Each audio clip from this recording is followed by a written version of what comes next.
नए नए रिकॉर्ड बनाने के बावजूद सोना है कि झुकता नहीं।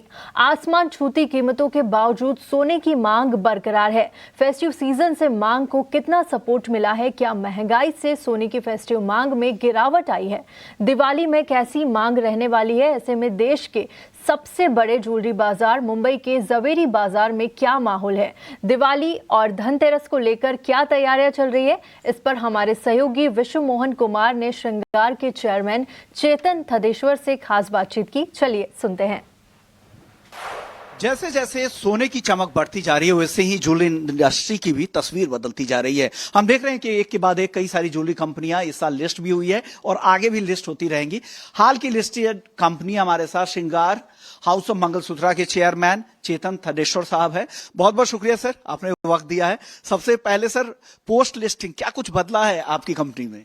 पोस्ट लिस्टिंग एक तो हमें काम करने का जज्बा, एक अलग सा एक अनुभव जो हमें हो रहा है कि हमें अभी और भी आगे बढ़ना है।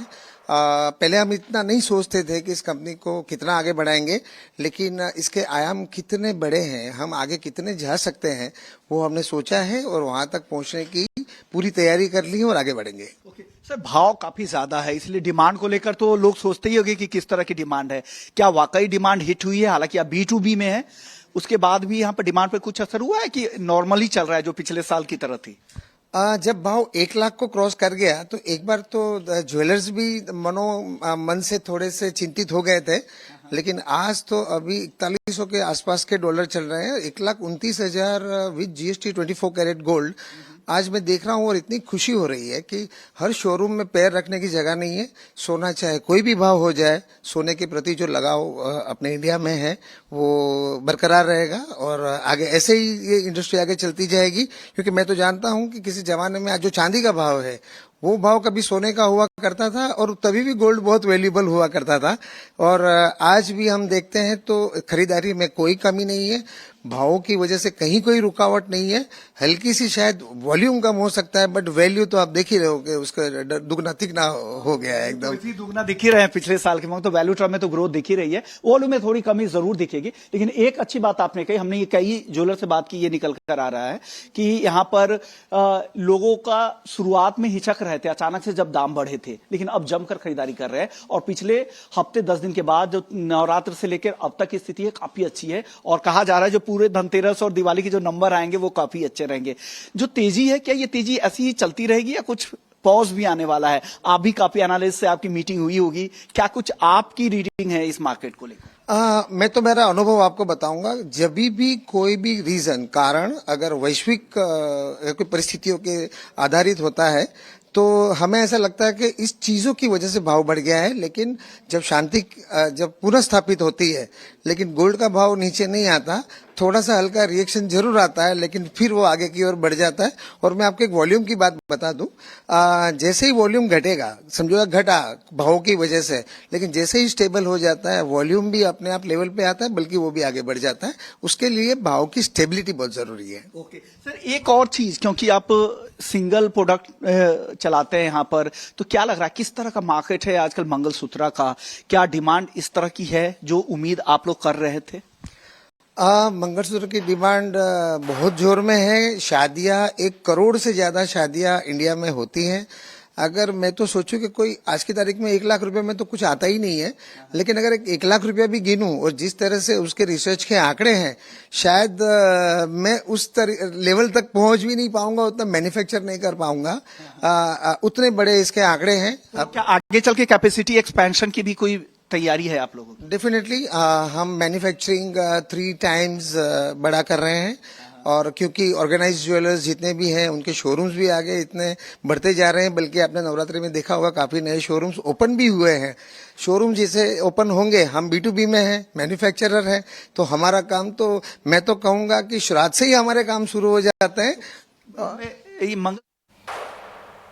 सोने चांदी की तेजी लगातार नए रिकॉर्ड बना रही है। कीमत आसमान पर है, लेकिन इसके बावजूद त्योहारों और शादियों के लिए लोग सोना चांदी की जमकर शॉपिंग कर रहे हैं।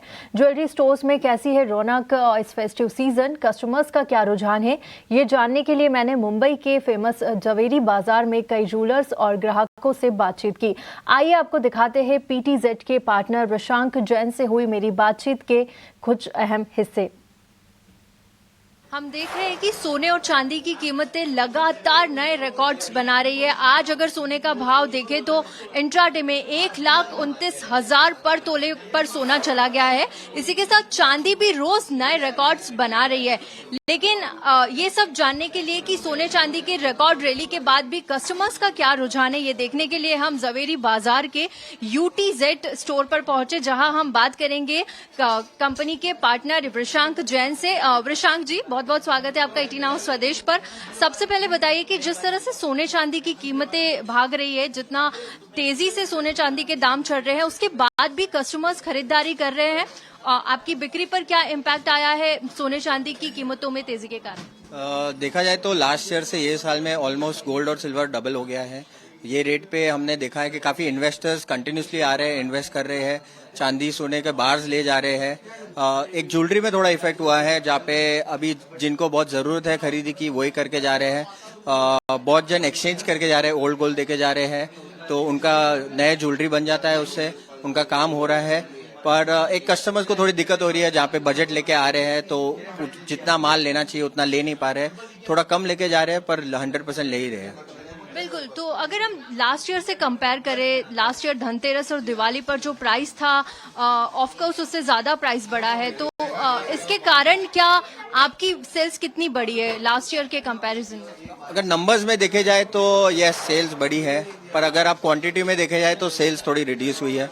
क्योंकि क्वांटिटी वैल्यू डबल हो गया है, तो हम लोग ने सेल भले 50% ज्यादा भी किया हो, पर 50% कम भी हुआ तो भी सेल अमाउंट उससे ऊपर ही जा रहा है। तो लोग आ रहे हैं, इन्वेस्टर्स का हम लोग देख रहे हैं, काफी आ रहे हैं, जिनके पास घर पे सेविंग्स पड़ा है, वो भले हो 1 लाख 2 लाख 5 लाख, वो आ रहे हैं, सोना चांदी जो है वो खरीद के जा रहे हैं। और इसका इनको फायदा मिलेगा आज नहीं तो नियर फ्यूचर में, जहाँ पे और गोल्ड 2 लाख रुपए पहुंचने की बात कर रहे हैं और सिल्वर 2.5 लाख रुपए। बिल्कुल। तो अभी जो खरीदार यहाँ पर आ रहे हैं, दशहरा अभी गया है, दिवाली आने को है, अगले हम इस वीकेंड से दिवाली की तैयारियां शुरू हो जाएगी। तो ये जो खरीदारी है ये सिर्फ फेस्टिवल्स के लिए है या शादियों के लिए भी अभी से डिमांड शुरू हो गई है, और किस तरह का रुझान नजर आ रहा है? शादियों के लिए डिमांड ऑलरेडी चालू हो गई है। लोग आ रहे हैं, अपने सेट्स और बैंगल्स और जो है पूरा ब्राइडल ज्वेलरी का ऑर्डर दे रहे हैं, जिसकी डिलीवरी थोड़ी लेट होगी, पर ऑलरेडी ऑर्डर दे रही है, उनका काम चालू हो गया है। काफी जन धनतेरस पे पिकअप करेंगे, काफी जन उसके बाद जिसका शादी जैसा आ रहा है वैसा पिकअप करते जा रहे हैं। इन्वेस्टर्स देखे जाए तो काफी बुकिंग कर रहे हैं, हर एक रेट पे कस्टमर्स आ रहे हैं, बुकिंग कर रहे हैं, पैसा दे रहे हैं और माल भी लेके जा रहे हैं, तो इससे एक सेल्स काफी बूस्ट हो रहा है। और यहाँ से रेट्स और ऊपर जाएंगे तो इससे लोगों को और आकर्षित हो रहे हैं। तो जिधर से भी किधर से सेविंग बचा है, FD तोड़ के लोग गोल्ड ले रहे हैं, सिल्वर ले रहे हैं, तो एक अच्छा बेनिफिट मिल रहा है लोगों को, और गोल्ड बिजनेस भी बूम हो रहा है। बिल्कुल। Thank you so much Vrishank, हमें वक्त देने के लिए और हमारे साथ ही शेयर करने के लिए। तो देखा आपने कि सोने चांदी की कीमतें जो रिकॉर्ड तेजी से बढ़ रही है, बावजूद उसके सोना चांदी अभी भी इन्वेस्टर्स के लिहाज से आकर्षक बना हुआ है। लोग खरीदारी कर रहे हैं। फेस्टिवल्स के साथ शादी के लिए भी जो डिमांड है वो हाई पर चल रही है। सितंबर के महीने में GST कटौती और नवरात्रि के डबल बोनांजा से ग्राहकों और रिटेलर्स दोनों की बल्ले बल्ले हो गई है। लोगों को त्योहारी सीजन में डिस्काउंट पर गाड़ियां मिल गई और वहीं गाड़ियों की बेतहाशा बिक्री से रिटेलर्स की भी चांदी हो गई। हमारे संवाददाता समीर ने SIAM सियाम के प्रेसिडेंट शैलेश चंद्रा के साथ खास बातचीत की है। तो चलिए जानते हैं कि ऑटो सेक्टर को मिला बूस्ट आगे कब तक जारी रहेगा। चलिए ये बातचीत देखते हैं। शैलेश चंद्रा सियाम प्रेसिडेंट हमारे साथ हैं। सर धन्यवाद बात करने के लिए। पहला सवाल यही कि सितंबर सेल्स और ओवरऑल पूरा अगर आप Q2 देखें तो काफी पॉजिटिव नजर आ रहा है। आपका अपना एनालिसिस क्या कहता है और उसके पीछे का लॉजिक या तर्क क्या है? देखिए, जो सितंबर में हमने ये जो उछाल देखा डिमांड में, वो आप समझ सकते हैं कि पेंटअप डिमांड भी था, ठीक है, और फेस्टिविटी भी थी, नवरात्रा का समय था। ठीक है। लास्ट 8 डेज में हमने एक्टिविटी देखी, और GST का डेफिनेटली बहुत बड़ा इम्पैक्ट रहा, क्योंकि सभी गाड़ियों के दाम कम हो गए हैं डिपेंडिंग ऑन किस सेगमेंट की कार है। तो हमने देखा है कि ग्राहकों के सेंटिमेंट में काफी उछाल आया है। जो कि बहुत स्ट्रक्चरल चीज़ है, जो आगे जाकर भी हेल्प करने वाला है। और अक्टूबर मंथ में भी हम देखते हैं कि इसमें काफ़ी, अभी तक 15 दिन बीत चुके हैं, हम देख रहे हैं कि काफ़ी स्ट्रांग डिमांड है। सो अक्टूबर और इस क्वार्टर में भी हम देख रहे हैं कि ग्रोथ कंटिन्यू करेगा। मुझे लगता है नवंबर में ये चीज़ क्लियरली पता चलेगी कि कितनी ग्रोथ हो रही है, क्योंकि अभी तो पेंटअप और फेस्टिवल के कारण इतनी नॉइज है कि उसको समझना कि जीएसटी रिडक्शन और ओवरऑल सेंटीमेंट जो इम्प्रूव हुई है ग्राहकों में, उसका सही आंकलन कैसे कर पाए वो फ्यूचर में हम देखेंगे। बट मुझे लगता है कि काफ़ी ऑप्टिमिज्म है। यही ऑप्टिमिज्म एक्सपोर्ट्स को लेकर के भी है। अगर आप एक्सपोर्ट की बात करें तो उसमें फिलहाल की स्थिति और ओवरऑल आउटलुक आपको कैसा नजर आ रहा है? देखिए, हर कैटेगरी में मैंने देखा है कि नई मार्केट्स ओपन हुई हैं, या कुछ मार्केट्स जो है वो इंडियन प्रोडक्ट्स को ज़्यादा अच्छा एक्सेप्ट कर रहे हैं। जैसे अगर मैं कार इंडस्ट्री की बात करूं तो साउथ अफ्रीका और मेक्सिको जब मैं देखता हूं तो इसकी ग्रोथ काफ़ी ज़्यादा हो रही है। नए मार्केट्स भी ओपन किए गए हैं, नई प्रोडक्ट्स भी लॉन्च की गई हैं। श्रीलंका अगर देखें तो उसमें इंपोर्ट्स में जो रेस्ट्रिक्शंस था उसमें वो खुल चुकी है। सो मुझे लगता है ये सारे चीज़ों का कॉम्बिनेशन है, और एक ज़रूर एक एडिशनल फैक्टर है कि चूंकि डोमेस्टिक मार्केट में डिमांड कम था तो हर कंपनी का एफर्ट एक्सपोर्ट की तरफ भी ज़्यादा था। तो ये सब का आप एक मिश्रित रिजल्ट देख रहे हैं। सर, एक आखिरी सवाल, जो रेयर अर्थ मैग्नेट का जो असर था, इंडस्ट्री का मानना है कि थोड़ा लंबा समय तक चलेगा। यदि ये रहता है तो अभी का जितना पॉजिटिविटी देख रहे हैं, क्या आपको लगता है उसको कोई झटका लग सकता है? आपको लगता है कि ये जो स्ट्रॉन्ग आउटलुक है इसमें आपको बदलाव करने की नौबत आ सकती है? देखिए, इसका विकल्प तो हर हमारे मेंबर्स जो हैं वो निकाल रहे हैं इसका। तो कुछ तो इन्वेंट्री था जिससे मैनेज कर रहे थे, कुछ ऑल्टरनेटिव्स क्रिएट की गई हैं, और लॉन्ग टर्म में ये भी हम लोग देख रहे हैं कि कैसे एक सिंगल कंट्री के डिपेंडेंस को हम कम कर पाएं। तो लॉन्ग टर्म में तो हमें ये देखना होगा कि मैं अपना विकल्प कैसे क्रिएट करूं, या एक कंट्री पर तो निर्भर नहीं रहा जा सकता है। बट ये भी शॉर्ट टर्म में तो हमें उस कंट्री से हमें लेना पड़ेगा। तो गवर्नमेंट के थ्रू हम लोग सायम जो है रिप्रेजेंट कर रहे हैं, कोऑर्डिनेट कर रहे हैं, लियाजन कर रहे हैं कि इस चीज़ का सोल्यूशन निकल पाए। तो बहुत सारे एक्शंस इसके पीछे चल रहे हैं। त्योहारी सीजन में अमेजॉन के ग्रेट इंडिया फेस्टिवल सेल्स के दौरान लोगों ने जमकर खरीदारी की। ग्राहकों को फेस्टिवल सेल में मिलने वाली छूट के साथ ही जीएसटी कटौती का भी डबल फायदा हुआ। Amazon India fashion and beauty के डायरेक्टर सिद्धार्थ भगत हमारे साथ जुड़ गए हैं। उनसे ग्राहकों से मिले रिस्पॉन्स पर बात करते हैं। सिद्धार्थ, बहुत बहुत स्वागत है आपका ईटी नाउ स्वदेश पर। सबसे पहले मैं जानना चाहूंगी कि फेस्टिव सीजन में Amazon India fashion and beauty segment में बिक्री किस तरह की दिखी? 23 सितंबर को जो हमने ग्रेट इंडिया फेस्टिवल शुरू किया अमेजॉन में, उसमें एक बहुत ही अच्छा हमें अपने ग्राहकों से एक रिस्पांस मिला है। पहले 48 आवर्स में करीब 38 करोड़ कस्टमर हमारे मार्केट प्लेस पे आए, जिसमें 70% से ज्यादा लोग टॉप 9 मेट्रो के बाहर से थे। तो जिसका मतलब है कि देश के हर कोने से अब एक्चुअली कस्टमर्स अमेजॉन पे आ रहे हैं। जो हम लोगों ने दिवाली के प्रिपरेशन के अंदर पूरा इंफ्रास्ट्रक्चर डेवलप किया, जिस तरह से हमने देश भर में अपने वेयर हाउसेस बनाए हैं, जितना हम लोगों ने ट्रांसपोर्टेशन पे इन्वेस्टमेंट किया है, उसकी वजह से करीब 80 लाख से ज्यादा प्रोडक्ट्स जो सेलर्स हमारे वेयर हाउसेस में भेजते हैं वो कस्टमर्स को 2 दिन या उससे कम में डिलीवर हो सकते हैं। इस बारी जो हमारा ग्रेट इंडिया फेस्टिवल रहा उसमें गवर्नमेंट की तरफ से भी बहुत बड़ी छूट थी जीएसटी की, जिसके अंतर्गत हम लोगों ने जीएसटी बचत उत्सव का एक डेडिकेटेड एक स्टोर फ्रंट बनाया था, जिसमें ग्राहक आकर देख सकते थे वो प्रोडक्ट्स जिनके अंदर जीएसटी की छूट मिली हुई थी। करीब 100 करोड़ से ज्यादा का बेनिफिट कस्टमर्स को उसमें मिला। एक और बहुत बड़ी जो कस्टमर्स को अमेजॉन पे एक उपलब्धि मिलती है वो होती है बैंक ऑफर्स की। इस बारी हम लोगों ने एसबीआई के साथ गठबंधन किया था, जिसके अंतर्गत 260 करोड़ से ज्यादा का लाभ कस्टमर्स ने उठाया पहले कुछ दिनों के अंदर। अगर मैं फैशन और ब्यूटी की बात करूं, एक ट्रेंड जो हम लोग पहले से देखते आ रहे थे जो कि दिवाली में कंटिन्यूड रहा है, वो रहा है प्रीमियमाइजेशन की तरफ। बहुत सारे कस्टमर्स जो हैं अब ज्यादा महंगे प्रोडक्ट्स की तरफ जा रहे हैं, ज्यादा ब्रांडेड प्रोडक्ट्स की तरफ जा रहे हैं।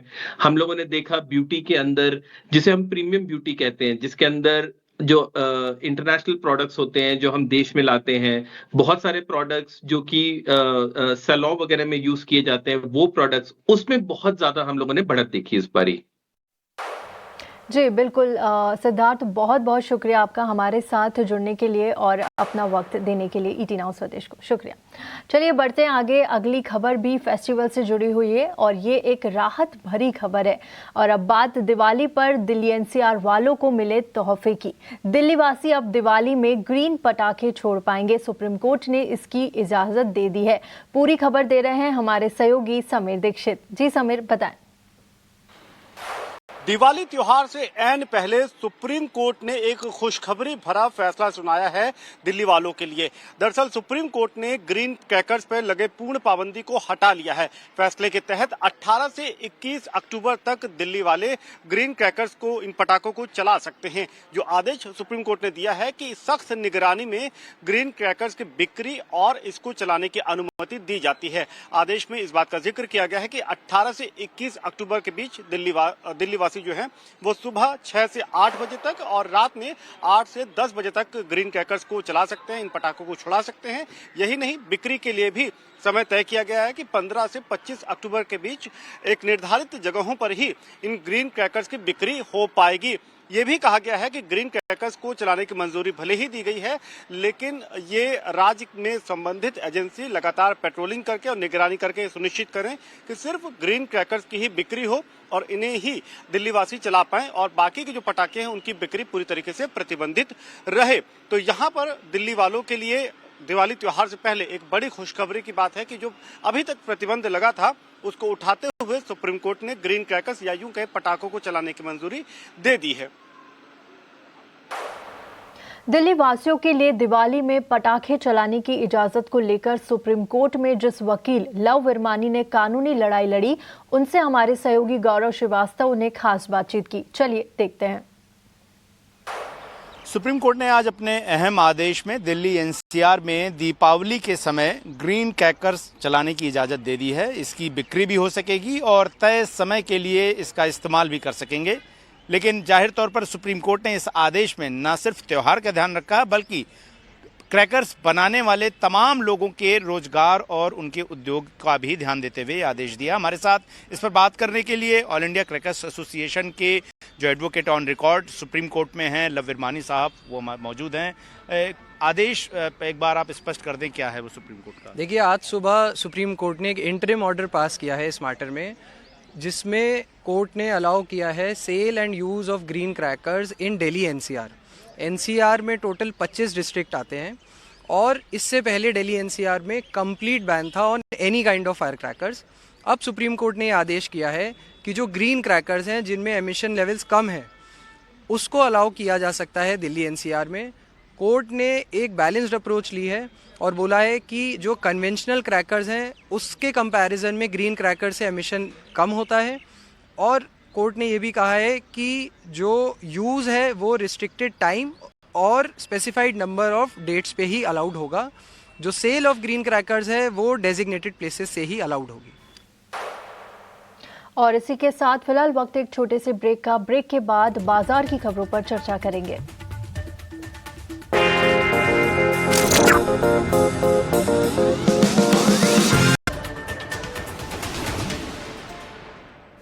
ब्रेक के बाद स्वागत है आपका और चलिए अब बाजार की बात कर लेते हैं। बाजार में आज 2 दिन की गिरावट के बाद तेजी नजर आई। निफ्टी करीब 200 अंकों की तेजी के साथ 25,300 के पास बंद हुआ। वहीं बैंक निफ्टी में भी 300 अंकों से ज्यादा की तेजी रही। 56,800 के लेवल पर बंद होता हुआ नजर आया बैंक निफ्टी। बाजार में अगर सपोर्ट की बात देखें तो आईटी, रियल्टी और मेटल सेक्टर से बाजार को सपोर्ट मिला है। फार्मा को छोड़ सभी सेक्टोरल इंडाइसेस आज हरे निशान में बंद हुए हैं। निफ्टी रियल्टी आज अच्छी खासी 3% की तेजी के साथ उछलकर हरे निशान में बंद हुआ है। इसके अलावा मेटल, पीएसयू बैंक और एफएमसीजी सेक्टर में भी करीब 1% की तेजी रही। बजाज फाइनेंस आज निफ्टी का टॉप गेनर रहा। 4% से ज्यादा की तेजी आज बजाज फाइनेंस में रही। आईटी शेयरों की बात कर लेते हैं तो पर्सिस्टेंट, कोफोर्ज, एलटीआई, माइंट्री, एम्फेसिस सारे आज हरे निशान में कारोबार करते हुए नजर आए। रियल्टी शेयरों में शोभा, प्रेस्टीज, सिग्नेचर, गोदरेज प्रॉपर्टीज आज अच्छी खासी तेजी के साथ कारोबार कर रहे थे। पीएसयू बैंक पर अगर नजर डालें, अच्छी खासी तेजी नजर आई। Maharashtra bank, IOB, Karnataka bank, PSB में भी आज, सेंट्रल बैंक और पीएसबी में आज अच्छी तेजी रही। मेटल शेयरों की चमक लगातार जारी है। Hind copper, Tata steel, Hindustan zinc और लॉयड्स में आज अच्छी तेजी नजर आई। चलिए आगे बढ़ते हैं और इस वक्त हमारे सहयोगी प्रशांत हमारे साथ जुड़ गए हैं। तमिलनाडु सरकार राज्य में हिंदी के प्रयोग पर प्रतिबंध लगाने वाला विधेयक लाने की तैयारी में है। मुख्यमंत्री एमके स्टालिन इसे हिंदी थोपने के खिलाफ तमिल आत्मसम्मान की लड़ाई मानते हैं। क्या है ये पूरी खबर, बताने के लिए प्रशांत हमारे साथ जुड़ गए हैं। जी प्रशांत, बताइए ये पूरा मामला क्या है? जी हां, बिल्कुल हैरान कर देने वाले कदम के तहत तमिलनाडु सरकार ने तमिलनाडु में हिंदी होर्डिंग्स, हिंदी गानों और हिंदी फिल्मों पर बैन करने की तैयारी कर ली है और इसके लिए बाकायदा एक बिल को टेबल करने की तैयारी चल रही है। आपको बता दें कि एमके स्टालिन सरकार का यह दावा है कि वो ये कदम संविधान के अनुरूप और भाषा की जो स्वतंत्रता है, इन सारे नियमों के दायरे में रहते हुए उठा रही है। और इसके साथ ही बार बार ये दलील दी जा रही है राज्य सरकार की ओर से कि ये कदम पूरी तरह से तमिल भाषा के आत्मसम्मान और पहचान की रक्षा के लिए उठाया जा रहा है। आपको बता दें, काफी वक्त से डीएमके लगातार तमिल भाषा की पहचान और रक्षा के लिए मुहिम छेड़े हुए है। हालांकि विपक्ष और खासतौर पे बीजेपी ने इसे पूरी तरह से राजनीतिक स्टंट करार दिया है और हास्यास्पद बताया है। लेकिन जो एमके स्टालिन सरकार है वो अपने इस कदम पर पूरी तरह से फर्म है। अब देखने वाली बात होगी कि क्या यह महज राजनीतिक स्टंट साबित होता है या तमिलनाडु में और पूरे देश में एक भाषाई विवाद को जन्म देता है। प्रशांत, बहुत बहुत शुक्रिया आपका इस पूरी जानकारी के लिए। चलिए इसी के साथ फिलहाल इस बुलेटिन में इतना ही, लेकिन आप देखते रहिए ET Now स्वदेश।